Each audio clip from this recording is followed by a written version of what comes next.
Mr. Ward, thank you for coming. The voice was calm, too calm. The chair at the head of the table turned slowly, and Ethan froze. It was her.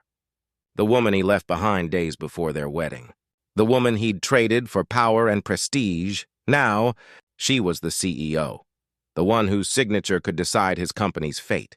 Every eye in the room watched as silence wrapped around them like judgment. Karma had arrived.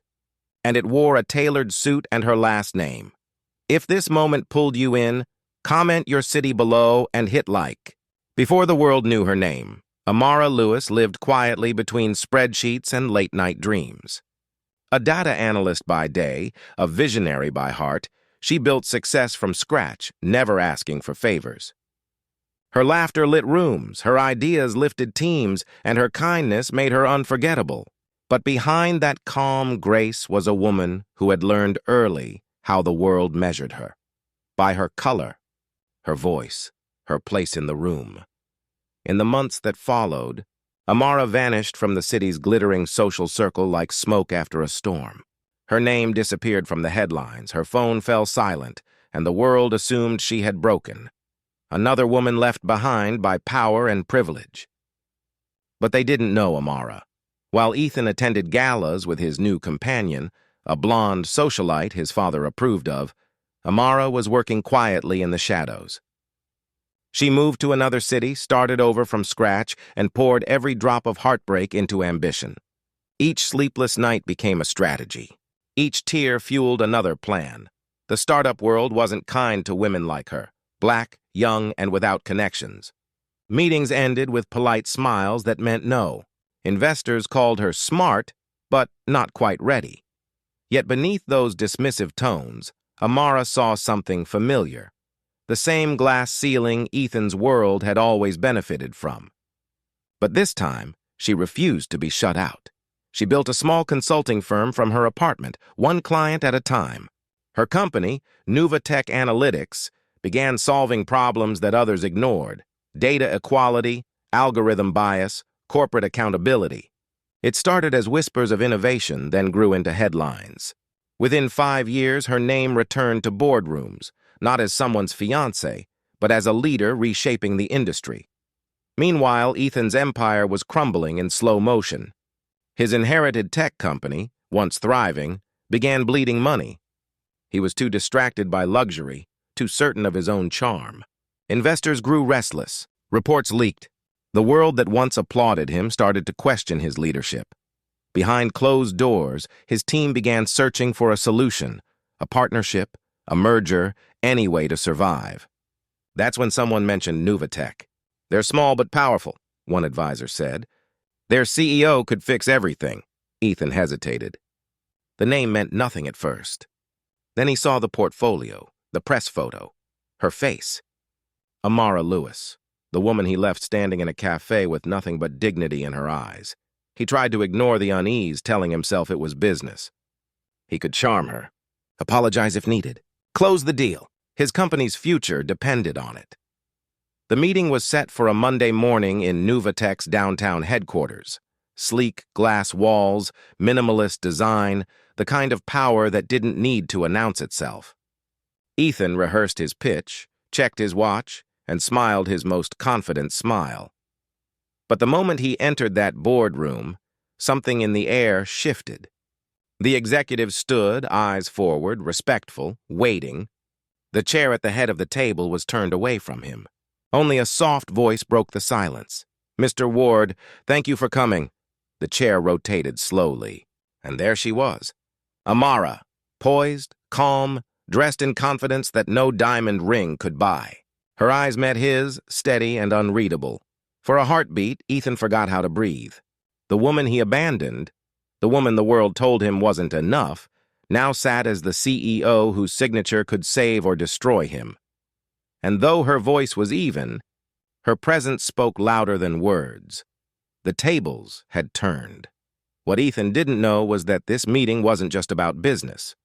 It was about something deeper: justice, dignity, and the quiet power of a woman the world once underestimated. When Ethan Ward, the tech billionaire's son, fell in love with her, it felt like something out of a fairy tale. He promised her forever, whispered vows under city lights, plans for a future that finally felt fair. To him, she wasn't just different.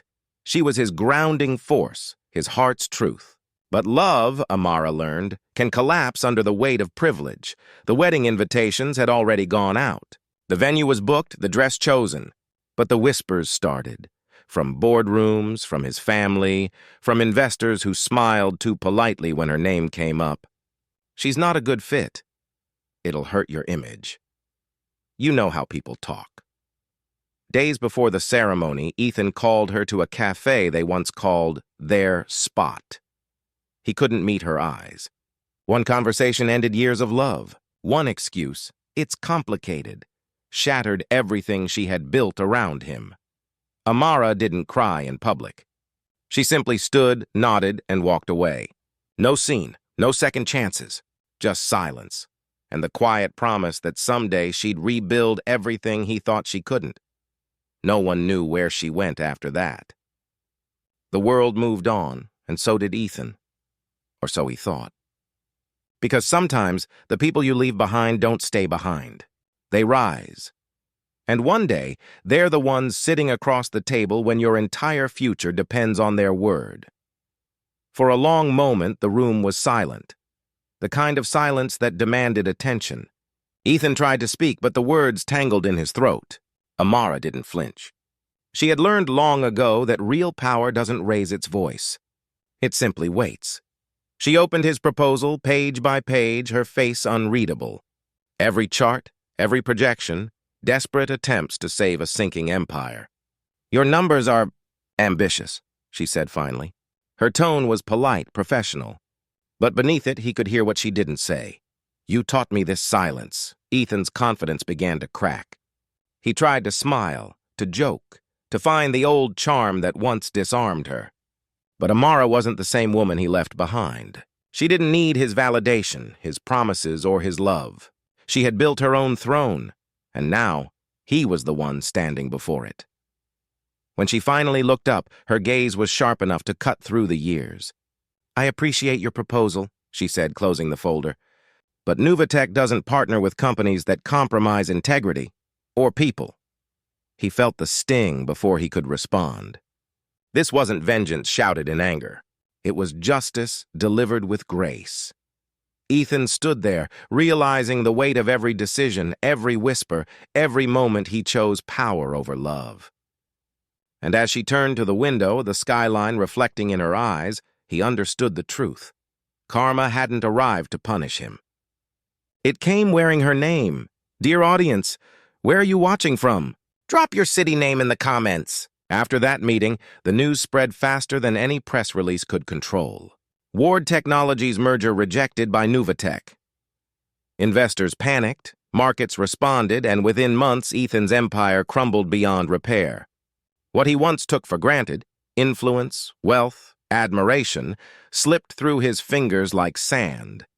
The same boardrooms that once praised him now avoided his calls.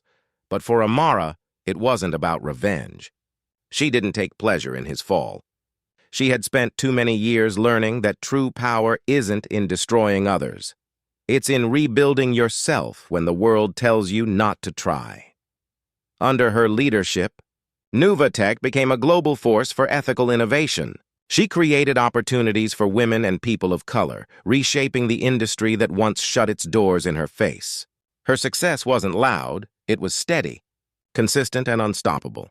Occasionally, she'd hear Ethan's name in passing, rumors of his failed ventures, attempts to recover, apologies whispered through mutual contacts.